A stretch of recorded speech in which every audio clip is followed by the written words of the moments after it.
أعوذ بالله من الشيطان الرجيم بسم الله الرحمن الرحيم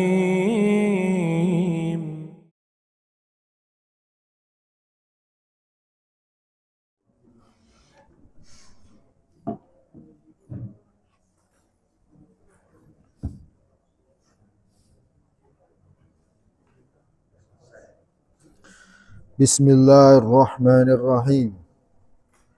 Assalamualaikum warahmatullahi wabarakatuh.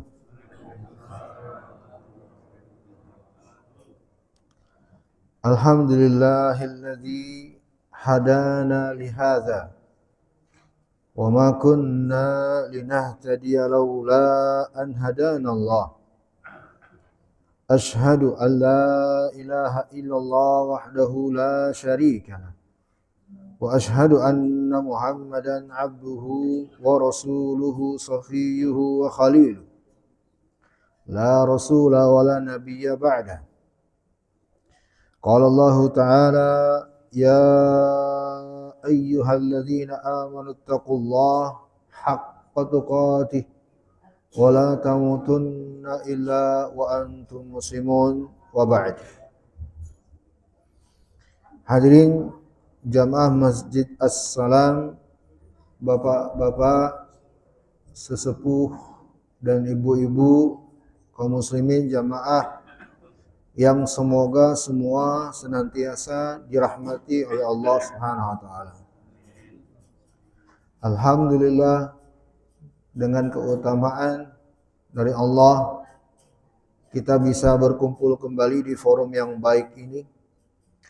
Dan alhamdulillah dengan keutamaan Allah sajalah kita telah melewati 23 hari Ramadan tahun ini. Sehingga tersisa kurang lebih 7 atau 6 hari lagi, insyaallah ta'ala. Maka mari kita memohon kepada Allah agar senantiasa memberikan kita kekuatan untuk meningkatkan kualitas dan kuantitas ibadah sehingga menjadikan Ramadan ini Ramadan yang terbaik untuk kita semuanya.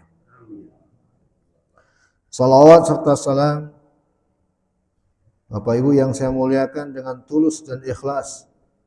Mari sejenak kita gerakkan lisan kita memanjatkannya bagi tauladan kita, dia yang kita rindukan bersama, Nabi besar Muhammad sallallahu alaihi wasallam.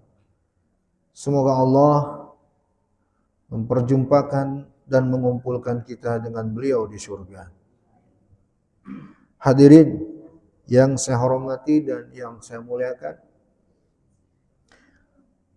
ini adalah pertemuan majelis terakhir untuk Ramadan kali ini, karena pekan depan kita insyaallah sudah mendekati hari raya atau bahkan sudah hari raya. Maka ini adalah kajian Ahad pagi yang terakhir untuk Ramadan kali ini. Dengan sebuah tajuk pembahasan yang berjudul Akhir yang Baik. Kaum muslimin dan muslimah, ayyuhas shaimun rahimakumullah. Akhir yang baik ini adalah sesuatu yang sangat-sangat diperhatikan oleh agama kita. Sangat diutamakan. Akhir yang baik. Kita baru saja menyelesaikan sholat subuh. Di akhir sholat disyariatkan beristighfar. Mengucapkan apa? Astagfirullah, astagfirullah, astagfirullah. Agar akhir yang baik. Terkait dengan Ramadan, hadis yang sering kita dengar. Kata Aisyah radhiyallahu taala anha, kana an-nabiy sallallahu alaihi wasallam idza dakhala al-'ashru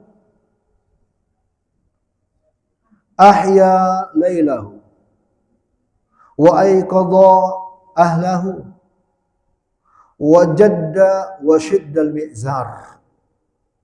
Dalam hadis yang diriwayatkan Imam Bukhari dan Imam Muslim, kata Aisyah, istri tercintanya Nabi sallallahu alaihi wasallam, yang sangat tahu dengan keadaan sehari-harinya beliau.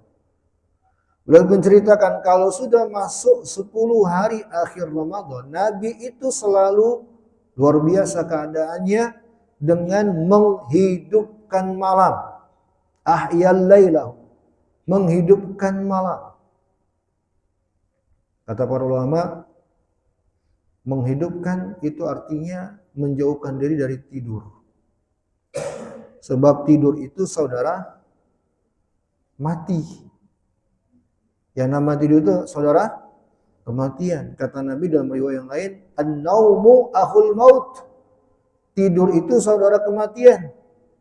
Makanya kita kalau bangun tidur doanya apa? Alhamdulillahilladzi ahyana. Segala puji bagi Allah yang telah menghidupkan kami kembali. Memang sebelumnya mati? Iya.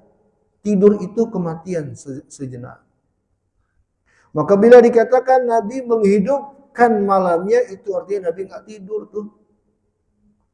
Ya. Tingkatannya hadirin adalah yang pertama, kalau bisa nih yang paling bagusnya seperti Nabi. Malam-malam terakhir ini betul-betul nggak tidur. Malamnya nggak tidur. Tingkatan kedua, porsi tidurnya diminimalisir. Ini tingkatan yang kedua. Minimal. Ya, tidurnya ada tapi sedikit. Lebih banyak apa? Tidak tidurnya. Dan tingkatan yang ketiga dalam masalah ini adalah antara tidur dengan tidak tidurnya sama.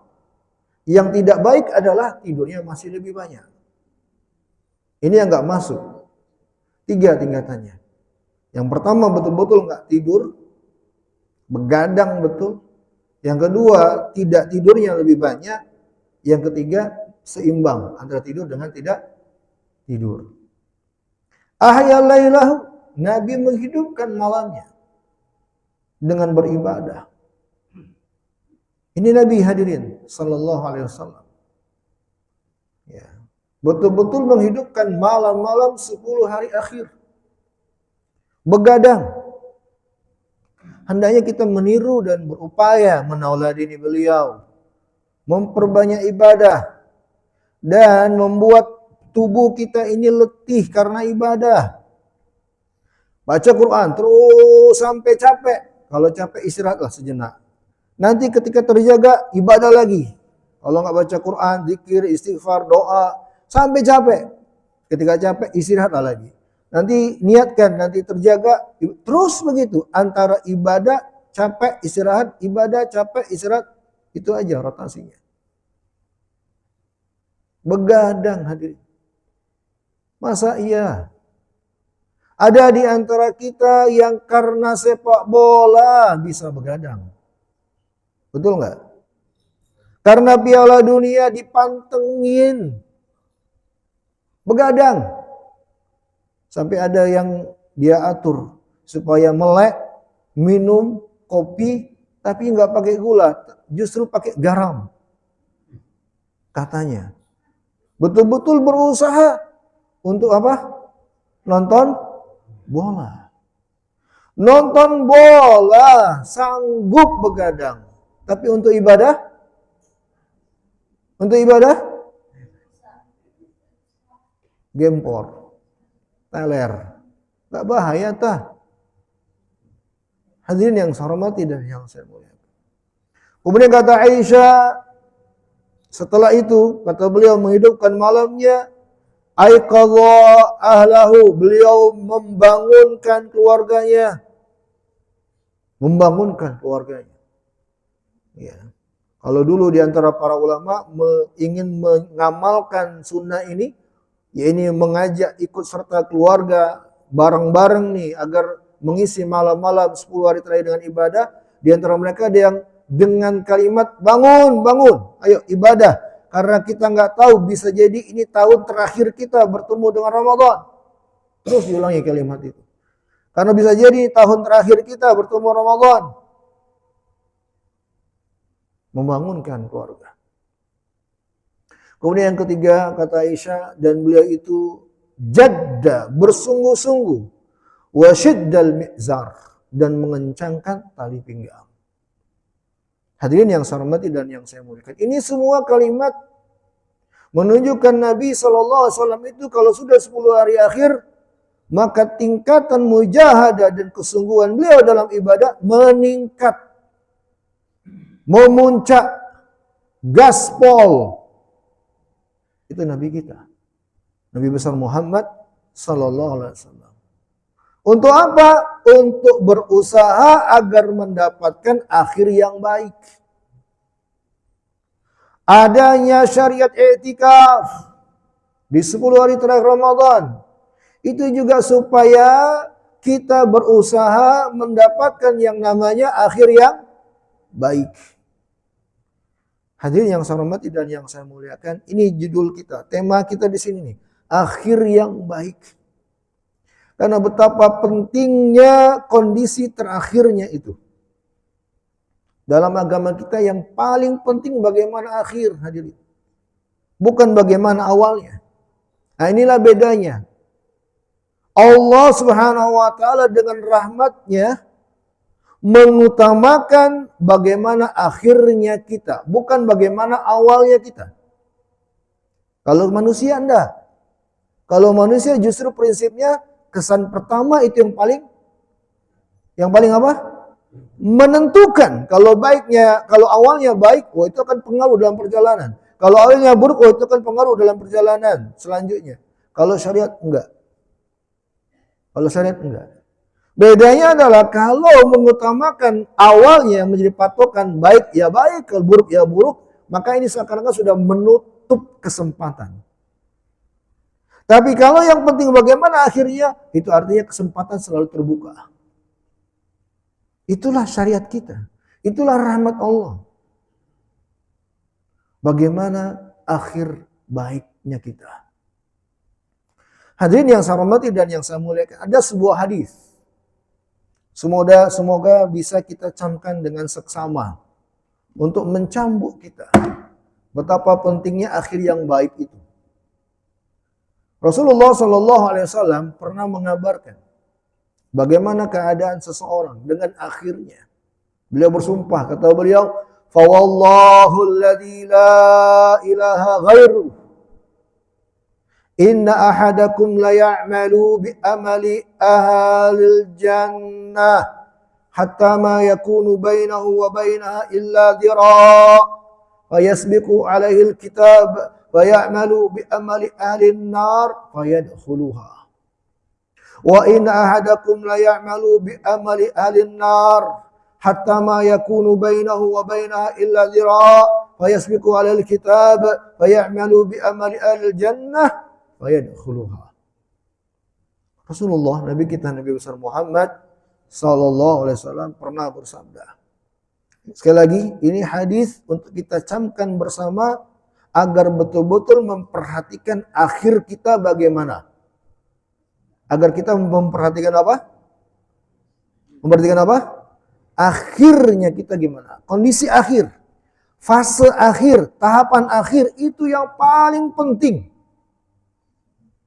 Kata Nabi, demi Allah, fawallahi, kata Nabi, demi Allah, beliau bersumpah, yang tidak ada yang berhak disembah selain Dia, demi Allah, ada di antara kalian itu yang dia beramal dengan luar biasa amalannya, banyak amalan solehnya, banyak ketakwaannya, banyak sholat, sedekah, puasa, dan sekian banyak amalannya, banyak luar biasa, sampai-sampai kata Nabi, seakan-akan dia dikatakan penghuni surga sudah.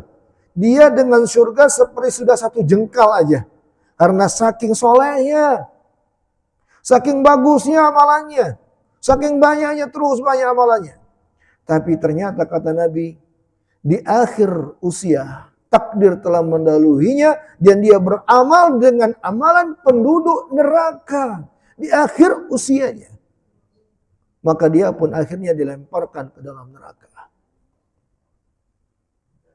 Lalu keadaan setelahnya, kata Nabi, demi Allah yang tidak ada yang berhak disembah selain Dia, ada pula di antara kalian yang dia beramal amalan neraka. Buruknya luar biasa. Sampai dikatakan antara dia dengan neraka itu seperti sejengkal sudah. Penduduk neraka ini sudah. Tapi dengan rahmat dari Allah, takdir mendahulunya di akhir usia, dia beramal dengan amalan penduduk surga, dia pun masuk surga. Ini hadis menjelaskan tentang apa yang kita bahas. Betapa pentingnya akhir itu. Maka bukanlah yang penting bagaimana mengawali. Kalau kita sudah mengawali dengan baik, bagus, jagalah kebaikan itu. Bahkan kalau bisa ditingkatkan, mengingat waktu terus berjalan. Apalagi kalau sudah di fase akhir. Karena yang paling penting adalah akhir. Bapak Ibu jamaah yang saya hormati dan yang saya muliakan, memperhatikan kondisi akhir sebenarnya inilah konsep yang diajarkan syariat kita. Ini yang diajarkan oleh syariat kita. Ya. Dan kita tidak akan bisa, hadirin yang saya hormati dan yang saya muliakan, untuk tetap berada dalam kebaikan bila di akhir itu, kecuali dengan taufik dari Allah Subhanahu wa taala dan membutuhkan yang namanya istiqomah. Itulah yang dibahasakan dengan konsisten. Istiqomah. Bapak Ibu yang saya hormati dan yang saya muliakan. Tetapi bukan juga artinya salah kaprah nih. Ada yang mengatakan bahwa udah yang penting nanti kalau udah tua aja beramal. Nanti aja kalau sudah pensiun. Nanti aja kalau sudah usia lanjut baru beramal. Ini cara pandang yang keliru, salah kaprah. Kenapa salah Ustaz? Kalau sudah direncanakan dari awal, yang penting akhirnya, kalau tidak dimulai kebaikan itu padahal dia bisa untuk memulai kebaikan, maka siapa yang menjamin dia akan panjang umurnya sampai usia tua? Siapa yang bisa menjamin? Jadi bukan pula mengajarkan konsep berpikir yang penting nanti tua aja beramal. Sebagaimana kebanyakan masyarakat kita. Nanti aja kalau udah tua baru ke masjid. Makanya kebanyakan di masjid-masjid kita orang tua isinya. Bukan juga maksudnya ya di Masjid As-Salam ini mudah-mudahan enggak. Ya. Banyak yang muda di sini. Ya. Contohnya Pak Yuda, masih sangat muda beliau. Bukan berarti konsepnya begitu, enggak. Betul, akhir itu penting. Tapi bukan menyengaja agar nanti aja beramal. Sholat gak usah dulu sekarang, ke masjid gak usah dulu sekarang, nanti kalau udah tua. Siapa yang menjamin kita hidup akan umur panjang? Siapa yang menjamin kita akan dapat usia tua? Ya.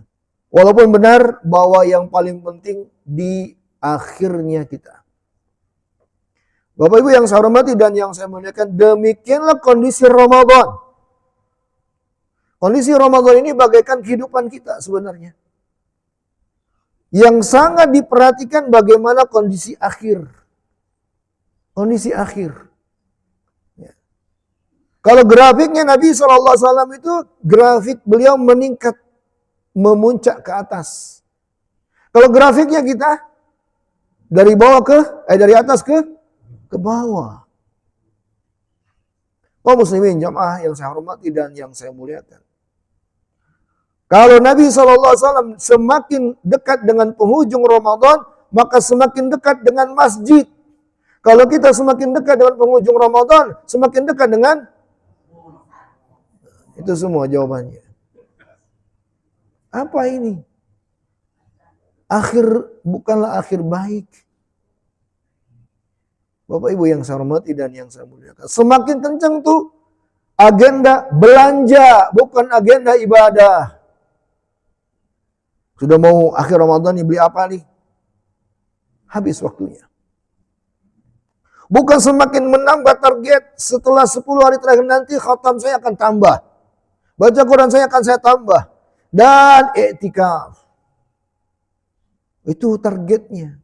Supaya kita berusaha mendapatkan akhir yang baik. Nabi kita, Nabi besar Muhammad sallallahu alaihi wasallam bersabda, "Innamal a'malu bil khawatim."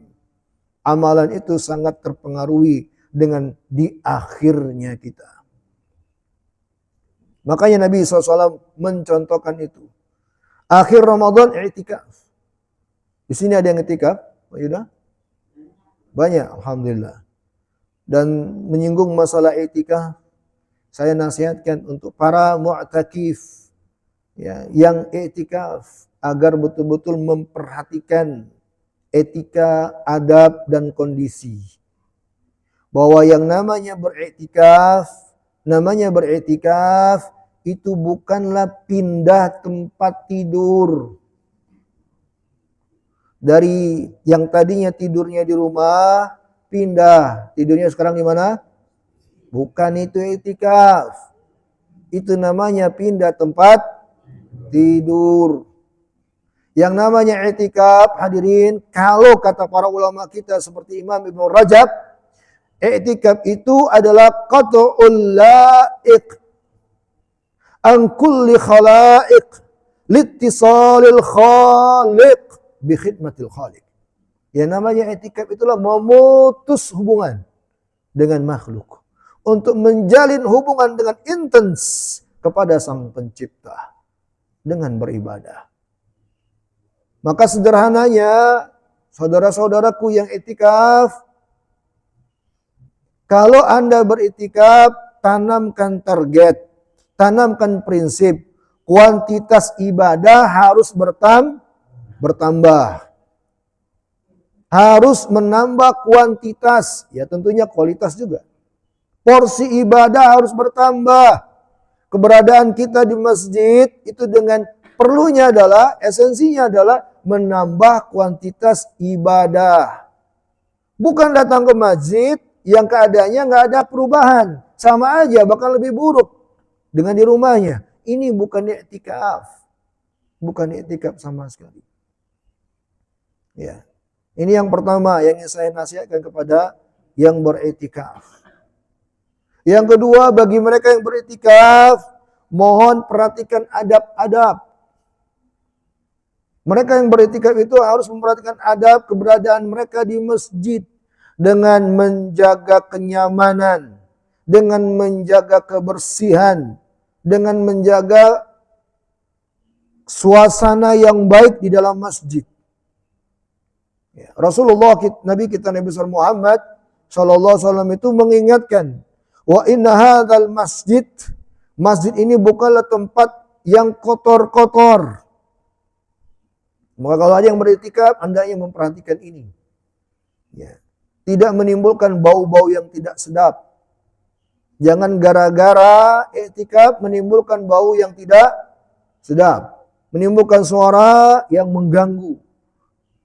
Ya, sehingga timbullah ketidaknyamanan bagi jamaah yang lain, maka bukan mendapat pahala dia, justru mendapat dosa karena mengganggu orang lain. Hadirin yang saya hormati dan yang saya muliakan. Dan yang paling penting nasihat saya, mereka yang beriktikaf harus memperbanyak ibadah. Itu aja sih. Bukan dengan ngobrol. Bukan dengan justru buka perangkat HP-nya. Dan yang dia buka apa? Marketplace. Banyak diskon nih menjelang lebaran. Bukan itu iktikaf. Ya. Kita beriktikaf, kembali ke pembahasan kita, supaya kita mengusahakan diri kita mendapatkan kondisi akhir yang baik. Kondisi akhir yang baik. Betapa pentingnya istiqomah itu. Bapak Ibu yang saya hormati dan yang saya muliakan. Tadi dibaca oleh imam kita Pak Badrun ayatnya. Ya, innal ladzina qalu rabbunallahu thumma istaqamu tatanazzalu alaihimul malaikah alla takhafu wa la tahzanu wa abshiru bil jannati allati kuntum tu'adun. Orang-orang yang beriman lalu berkata, kami beriman kepada Allah, dan mereka istiqomah, konsisten, komitmen dengan keimanan. Akan datang malaikat kepada mereka dengan mengatakan, bergembiralah kalian, jangan bersedih hati, karena Allah telah menyiapkan surga yang dijanjikan untuk kalian.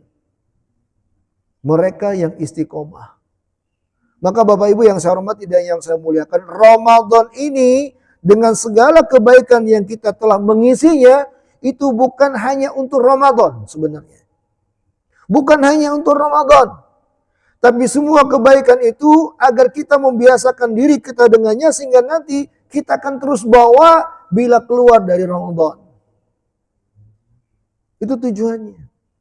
Makanya para ulama itu sampai mengatakan bahwa man kana ya'budu Ramadan, barang siapa yang menyembah Ramadan, maka ketahuilah Ramadan akan berakhir, akan hilang dari dirimu.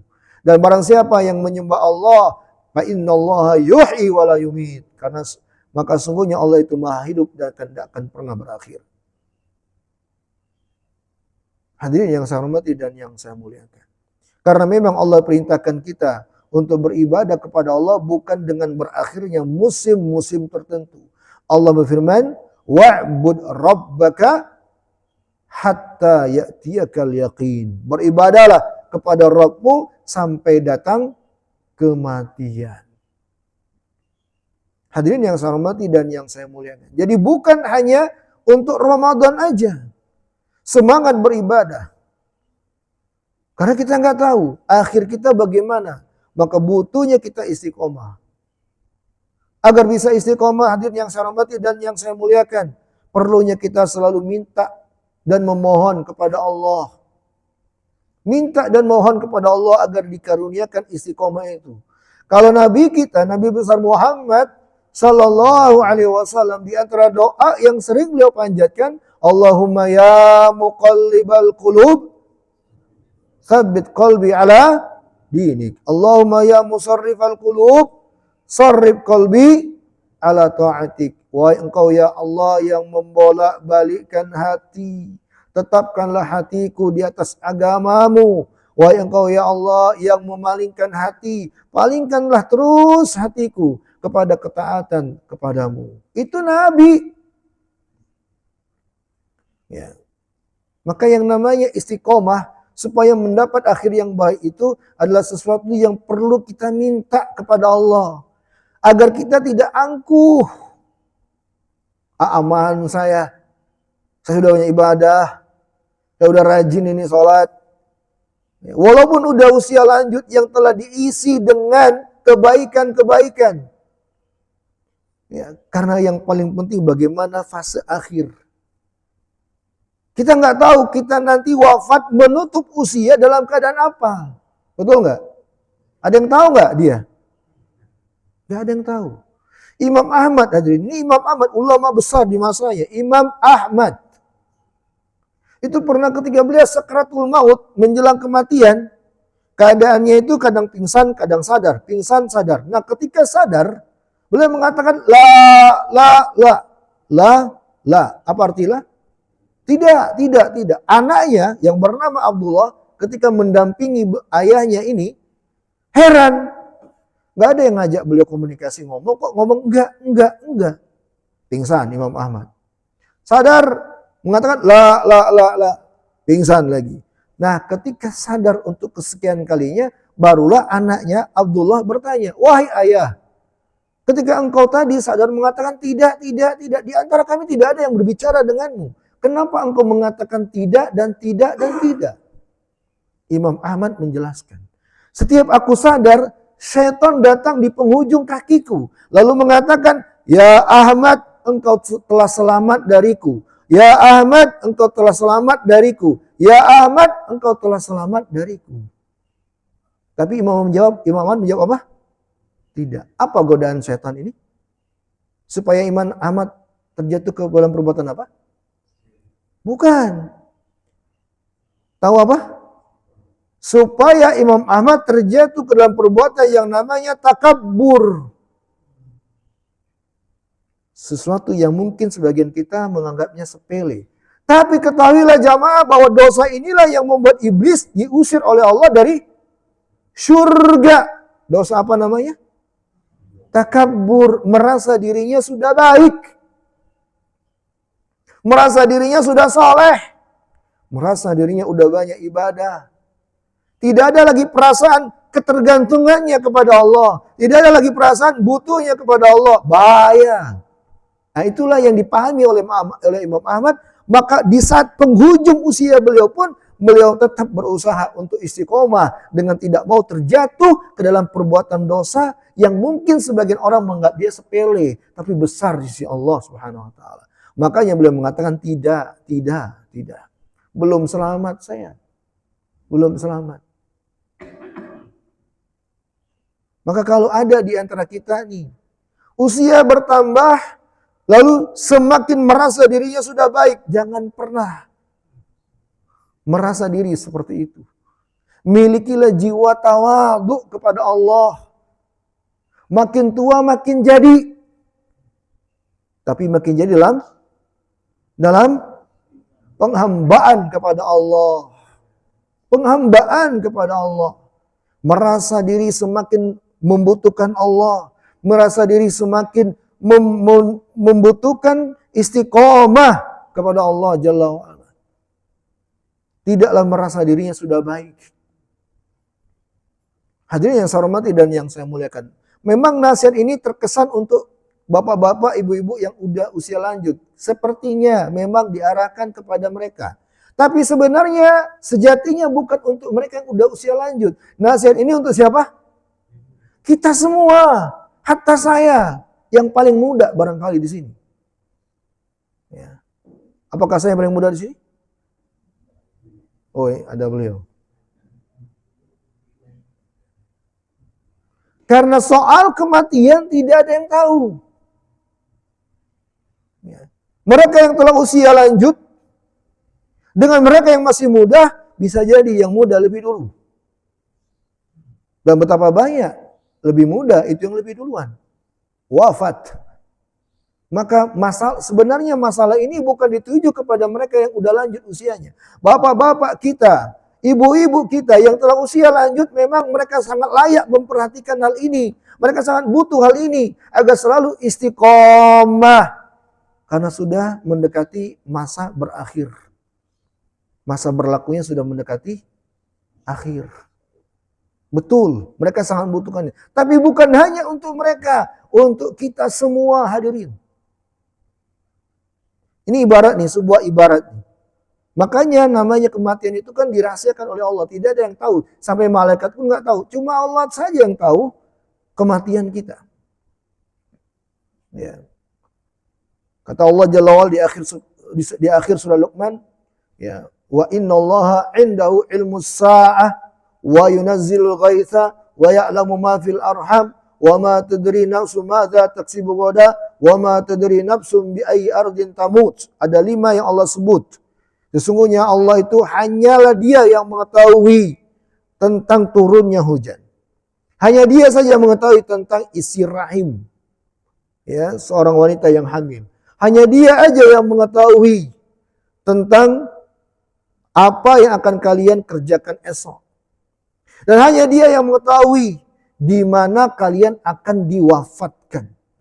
Padahal kan kita sudah tahu tuh banyak tuh ayat-ayat yang mengatakan bahwa Allah itu Maha mengetahui segala sesuatu. Ketika Allah menyebutkan dari segala sesuatu itu perkara-perkara tertentu, maka ini adalah perkara yang dikhususkan oleh Allah. Betul-betul nggak boleh ada yang ikut campur dalam masalah ini.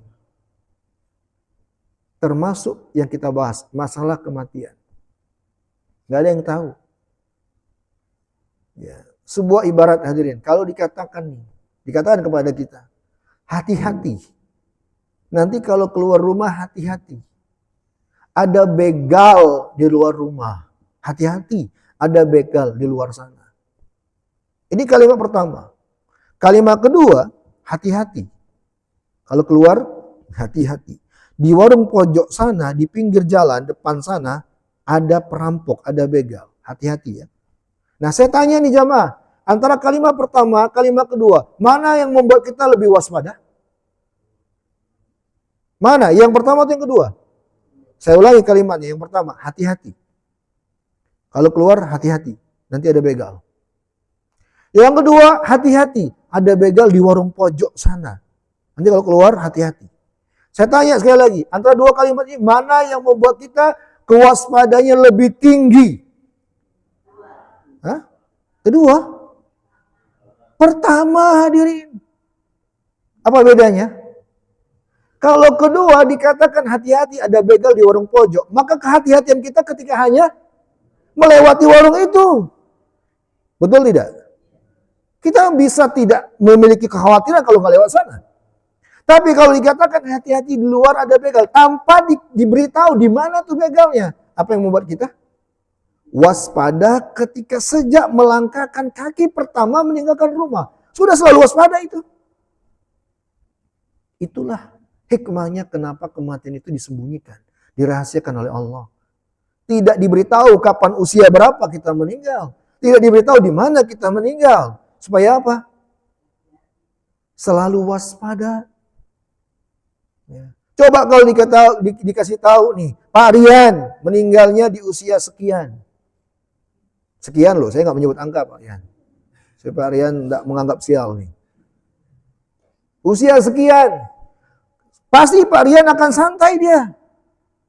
Ongkang-ongkang kaki dia. Mungkin saja nggak sholat sudah. Karena sudah tahu usianya meninggal. Nanti kalau udah menjelang usia itu baru taat. Tapi kan enggak. Ya, usia nggak dikasih tahu sampai berapa kita masih hidup ini. Nggak ada yang tahu. Hanya Allah satu-satunya yang tahu. Karena bentuknya tadi konsepnya seperti yang pertama. Begalnya nggak dikasih tahu di mana.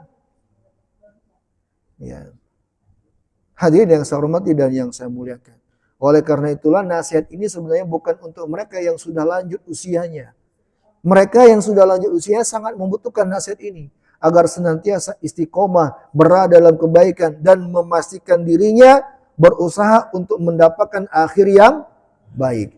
Tapi bukan hanya mereka, kita semua. Kita semua menambah-nambahkan hadirin. Semoga Allah mewafatkan kita dalam keadaan husnul khatimah. Wafat dalam keadaan sujud. Wafat dalam keadaan sholat. Wafat dalam keadaan baca Quran. Wafat dalam keadaan bersedekah. Haji, umroh, dan sekian banyak kebaikan-kebaikan. Bukan wafat dalam keadaan berpoya-poya. Bukan wafat dalam keadaan masih sibuk dengan judi online. Bukan wafat dalam keadaan sekian banyak perbuatan-perbuatan dosa. Na'udzubillah. Supaya kita berusaha untuk mendapatkan akhir yang baik. Oleh karena itulah di antara doa yang dianjurkan untuk diperbanyak bila melewati malam-malam 10 hari akhir ini. Apalagi Lailatul Qadar. Allahumma innaka afuwun tuhibbul afwa fa'fu anni. Ya Allah, sesungguhnya Engkau Maha Pemaaf dan Engkau mencintai kemaafan, maka maafkanlah aku. Doa ini hadirin mengandung makna dan motivasi agar kita banyak-banyak minta ampun kepada Allah. Supaya apa? Supaya kita mendapatkan kondisi wafat dalam keadaan sudah diampuni oleh Allah Subhanahu wa taala. Itu yang paling penting. Sehingga mendapatkan akhir yang baik. Bapak Ibu yang saya hormati dan yang saya muliakan. Maka mari di penghujung Ramadan ini pekan terakhir. Kurang lebih 6 atau 7 hari lagi. Itu betul-betul nggak terasa.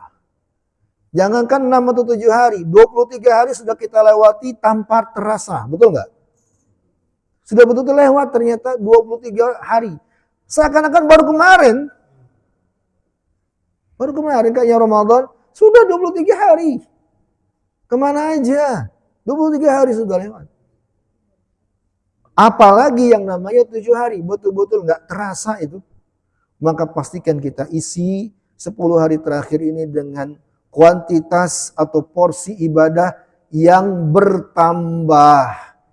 Baca Quran yang bertambah. Istighfar yang bertambah. Salat sunnah yang bertambah. Kebaikan-kebaikan yang bertambah. Di penghujung Ramadan.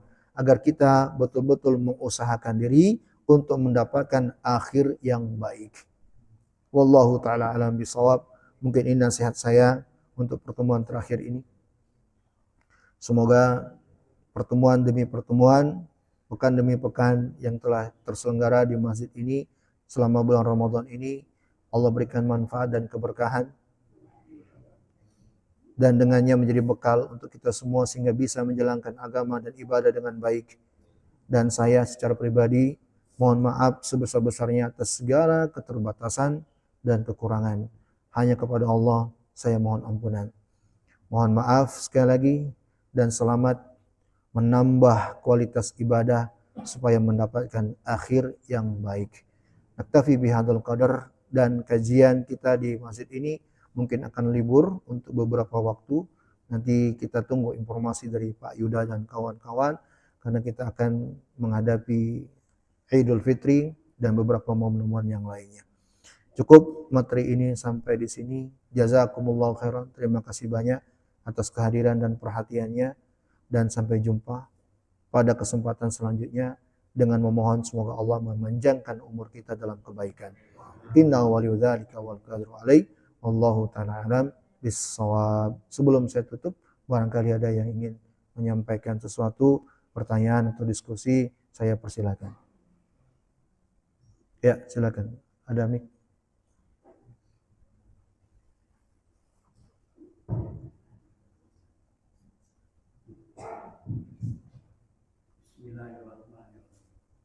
Assalamualaikum warahmatullahi wabarakatuh. Waalaikumsalam. Topik pengajian hari ini, tadinya saya berpikir kurang katanya. Jadi akhir yang baik. Akhir apa yang baik?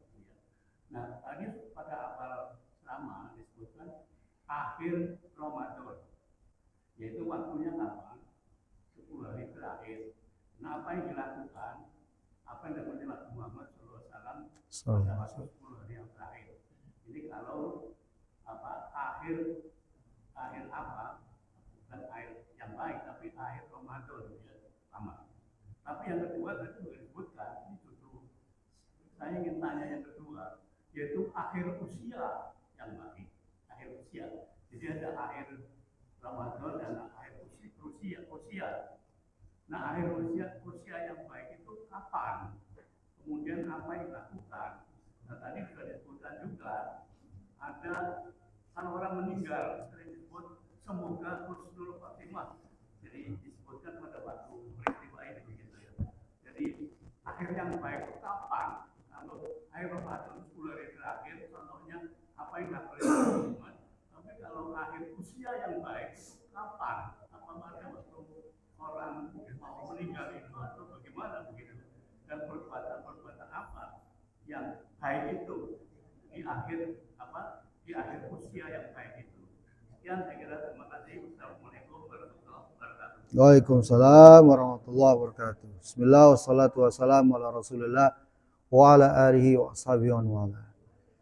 Saya minta pendapat jamaah. Pertanyaan beliau bagus sekali, tapi apakah tadi di materi tidak saya jelaskan?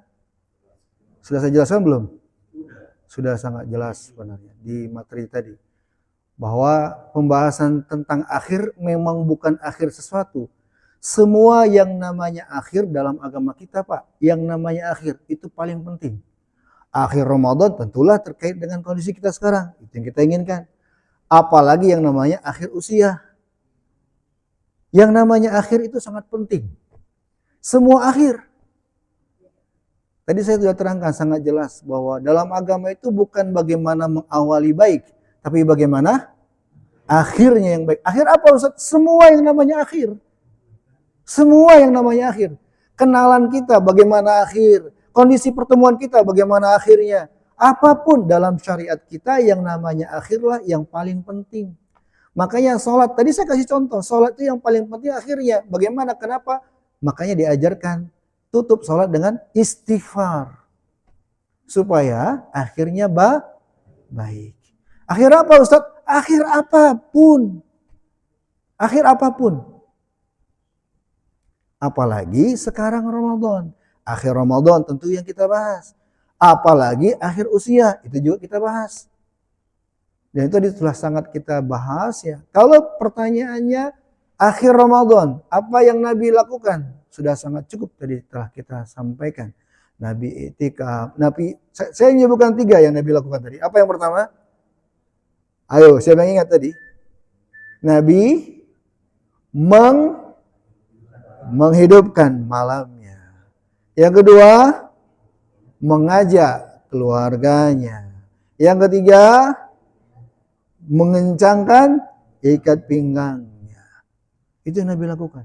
Yang intinya bahwa ketika akhir Ramadan Nabi itu semakin semangat dalam beribadah. Itu yang Nabi lakukan di akhir Ramadan. Beliau i'tikaf.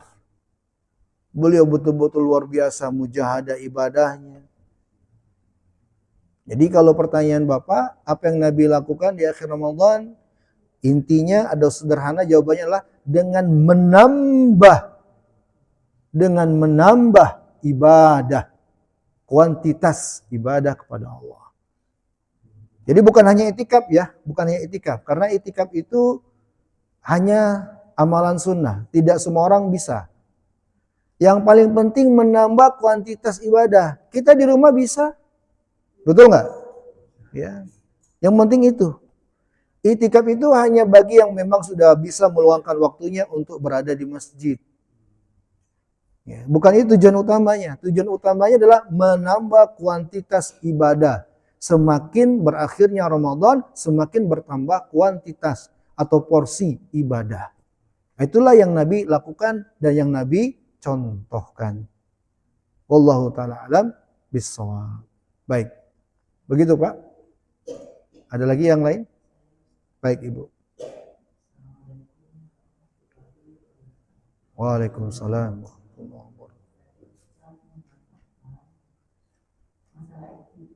Itikaf, ya Ibu.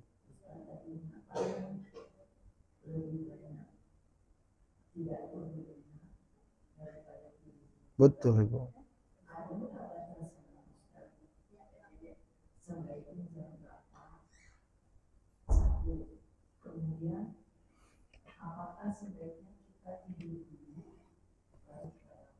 Baik. Baik. Nah, ini bagus sekali pertanyaannya. Pertanyaan yang memotivasi. Barakallahu fiik, jazakillah khairan Ibu pertanyaannya. Dan mudah-mudahan dengan pertanyaan ini menjadi sebuah kemanfaatan untuk kita semuanya. Semoga beliau yang bertanya mendapat pahala jariah. Pertanyaannya tentang itikaf. Tadi telah kita singgung memang, ya, 3 tingkatan masalah tidur. Tingkatan yang paling bagus apa? Tidak tidur sama sekali. Karena menghidupkan malam. Tingkatan kedua, tidurnya lebih sedikit. Tingkatan yang ketiga, yang sama. Ya, dia tidak tidur, tapi ada porsi tidur dan kualitas atau porsinya sama. Yang tidak adalah yang tidurnya masih lebih banyak.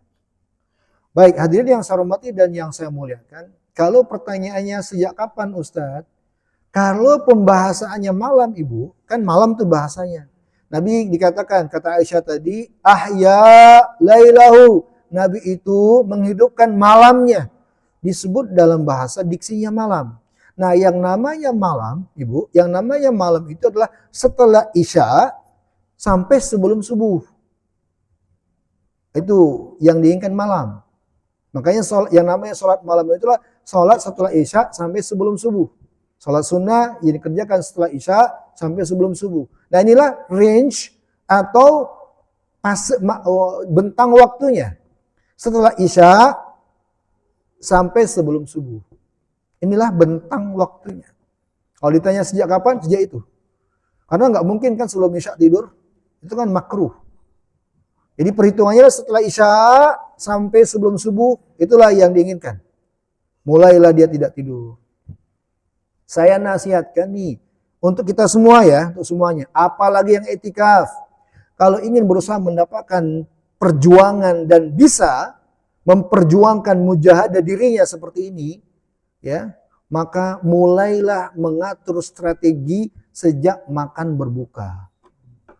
Itu sangat berpengaruh, kontribusi banget itu, pengaruh banget tuh.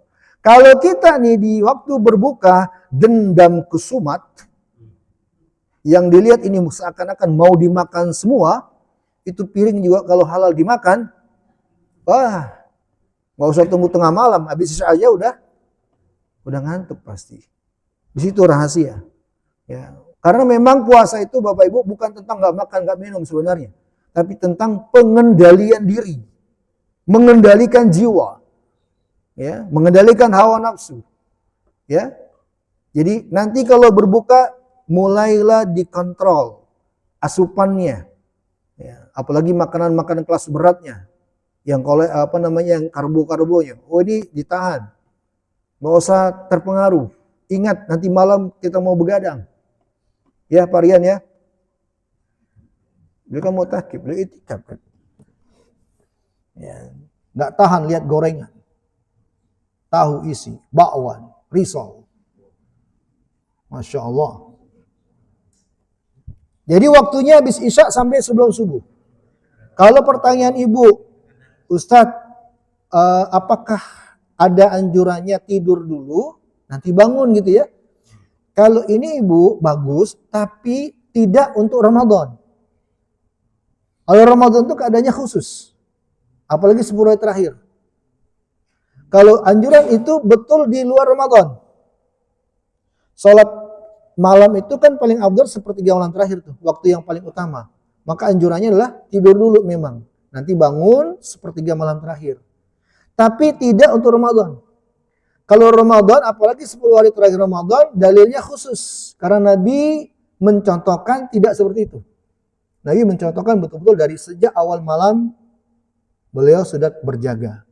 Sampai para sahabat itu ada yang mereka sholat tarawih, mulai habis isya. Terus berdiri sampai subuh. Nabi pernah ngimamin sholat nih, tarawih ibu. Sejak selepas isya, tidak lama setelah isya, mulai tarawih. Beliau baca surat Al-Baqarah. Tahu surat Al-Baqarah kan?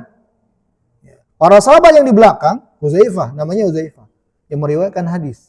Ketika berakhir Ramadan, ketika mau berakhir nih surat Al-Baqarah, dalam hati telah berkata, udah mau berakhir nih. Nabi sudah mau selesai Al-Baqarahnya. Ternyata lanjut. Setelah Al-Baqarah, Nabi lanjut surat setelahnya. Ali Imran. Ketika Ali Imran mau berakhir, senang lagi nih. Mau berakhir nih Ali Imran. Ternyata lanjut lagi. Terus bacaan. Sampai menjelang subuh. Sampai-sampai kata para sahabat, kami menganggap kayaknya nggak dapat waktu subuh ini. Nggak dapat waktu sahur ini. Jadi mereka untuk Ramadan ibu, khusus Ramadan. Tidak mengamalkan itu. Tidak mengamalkan tidur dulu. Tapi kalau bisa memang sejak awal, yakni setelah isya sudah berjaga. Terus mengisi sampai menjelang sahur. Tapi ini anjuran. Jangan juga memaksa-maksakan diri kalau kita udah nggak mampu. Apalagi Bapak Ibu yang mungkin udah sepuh, nggak usah memaksakan diri. Karena kewajiban kita justru adalah tidak membuat diri kita dalam kebinasaan. Kalau dengan tidak tidur atau kurang tidur, malah membuat tensi kita turun, nanti khawatirnya drop, sebaiknya tinggalkan. Karena ini anjuran. Ya sifatnya anjuran, bukan sebuah keharusan. Bukan artinya kalau nggak seperti itu dosa, nggak. Hanya anjuran. Tetapi anjuran ini terkait dengan waktu yang istimewa, yaitu 10 hari terakhir Ramadan. Apalagi kalau nggak bisa 10 semuanya, ambillah malam-malam ganjilnya. Kalau nggak bisa dari awal malam-malam ganjilnya, jangan lupakan 27. Udah. Ya, kalau bisa. Kalau nggak bisa nih dari 10 awal, kita berusaha begadang nih. Begadang karena ibadah loh ya. Bukan begadang karena nonton bola. Maka ambillah ganjil-ganjilnya. Ganjil-ganjilnya dari 21, 23, 25, 27, 29. Kalau nggak bisa dari 21, 23, jangan lewatkan 27. Sekali aja dalam seumur hidupmu, dalam setahun. Atau bahkan mungkin sekali dalam seumur hidup. Ambillah kesempatan untuk kita begadang karena Allah. Yang mudah-mudahan kelak di hadapan Allah kita bisa memiliki sesuatu yang kita sampaikan kepada Allah. Ya Allah, saya pernah begadang karenamu ya Allah. Mudah-mudahan. Ya, kalau tidak bisa seluruhnya. Ya, jadi untuk Ramadan, khusus Ramadan Ibu, tidak tidur dulu. Kalau bisa. Tapi memang setelah Isya itu sudah nggak tidur memang. Tapi sekali lagi ini khusus Ramadan, akhir Ramadan. Kalau di luar Ramadan memang anjurannya tidur dulu. Begitu Ibu. Wallahu taala alam bissawab. Baik, ada lagi yang lain? Ya, silakan.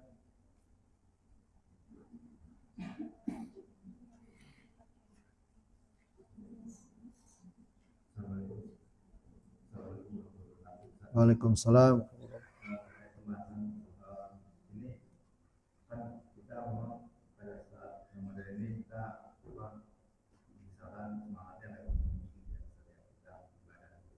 Tapi gimana kita menambah semangatnya ketika setelah Ramadan selesai?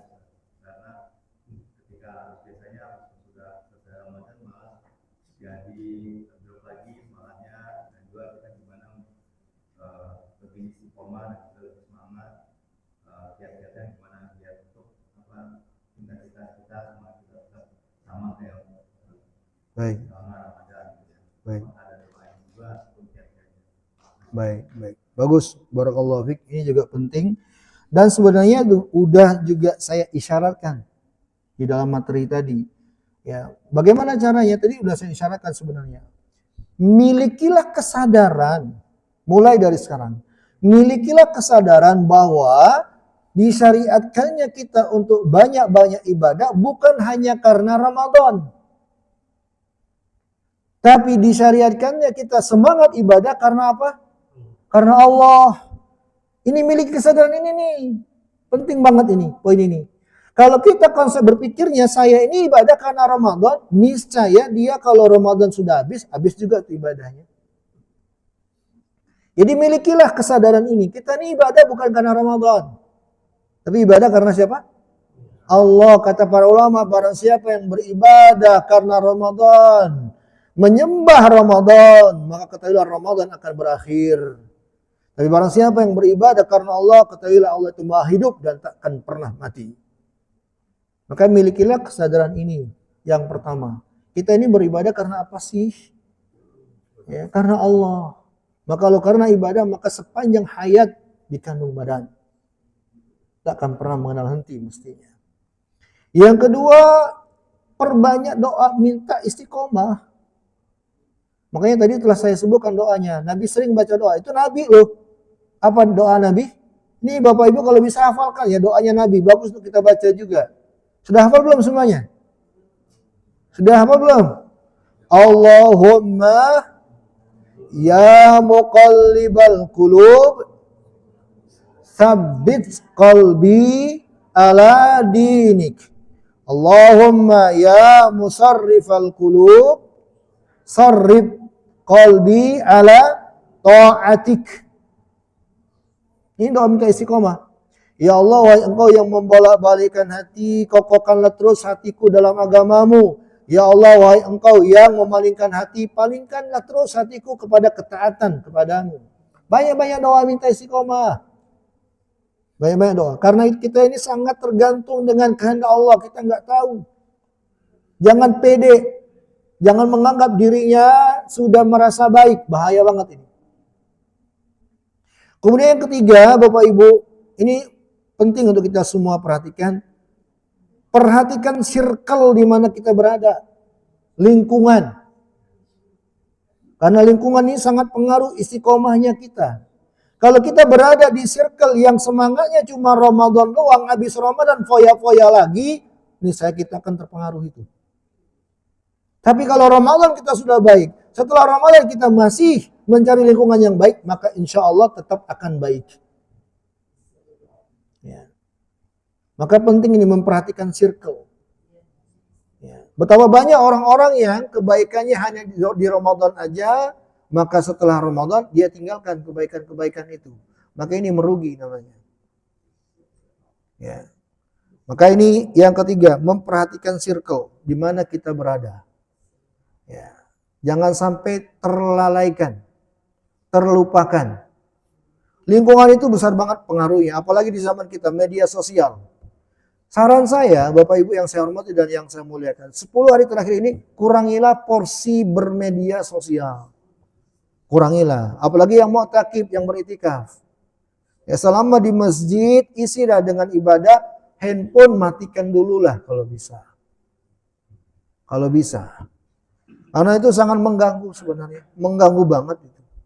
Ya. Bukannya banyak beribadah, tapi membuka media sosial dan seterusnya. Wah, ini pengaruh. Jadi itu kiat-kiatnya. Ya. Memperbanyak doa. Menyadari dulu. Kita ini ibadah karena apa sih? Kalau karena Ramadan, maka Ramadan akan berakhir. Kalau beribadah karena Allah, maka Allah tak akan pernah ada masa akhirnya. Kemudian yang kedua, memperbanyak doa. Memperbanyak doa. Dan yang ketiga, perhatikan lingkungan di mana kita berada. Ya. Bapak Ibu yang saya hormati dan yang saya muliakan, dari pertanyaan ini mudah-mudahan pelajaran untuk kita semua. Dan sekali lagi saya tekankan bahwa kita di Ramadan ini dengan sekian banyak perkara-perkara yang disyariatkan oleh syariat kita, oleh Allah dan Rasulnya. Dengan sholat sunnah, sholat tarawih, dengan bersedekah, dengan berpuasa. Itu semua adalah sebenarnya bekal yang harusnya kita miliki untuk kita amalkan setelah Ramadan. Jadi Ramadan ini sebenarnya, Ramadan ini adalah bulan latihan. Bukan inti sebenarnya dalam kehidupan. Intinya itu setelah Ramadan. Selesai Ramadan. Apa yang telah kita pupuk di bulan Ramadan, nanti di luar Ramadan kita terus tanam, jaga, lestarikan. Ya, bukan hanya Ramadan. Kalau kita konsep berpikirnya cuma Ramadan, maka merugilah kita. Kan saya juga pernah ingatkan, kayak salat sunnah tarawih. Salat tarawih itu kan hukumnya sunnah tuh. Sepakat para ulama, tidak ada yang mewajibkan salat tarawih. Tapi kalau ada di antara kita lebih memperhatikan salat tarawihnya dibandingkan salat sunnahnya, ini ada yang salah ini. Ada yang salah ini. Salat wajib 5 waktu itu harusnya kita semangat terhadapnya. Jadi semangat kita salat tarawih itu adalah edukasi sebenarnya. Kita dimotivasi nih untuk salat tarawih, disemangati nih. Nah ini sebenarnya edukasi agar kita miliki semangat itu juga untuk salat wajibnya kita.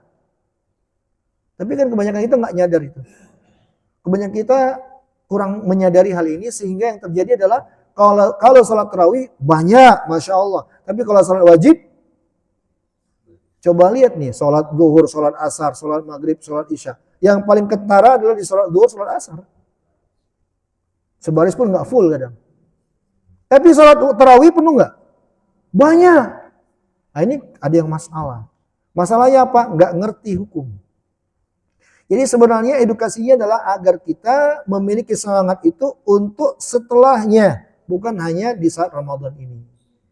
Itu kesadaran yang paling penting harus kita miliki. Dan selalu kita ingat. Wallahu ta'ala alam bissawab. Ada lagi yang ingin bertanya atau menyampaikan sesuatu? Masalah terkait materi atau yang lain? Tidak ada? Cukup. Cukup Pak Yuda? Baik, kalau begitu kita tutup pertemuan ini. Jazakumullah khairan. Sampai jumpa di pertemuan yang akan datang insyaallah taala. Subhanakallahumma wa bihamdika asyhadu an la ilaha illa anta astaghfiruka wa atubu ilaik. Walhamdulillah wabillahi taufiq wal hidayah. Wassalamualaikum warahmatullahi wabarakatuh.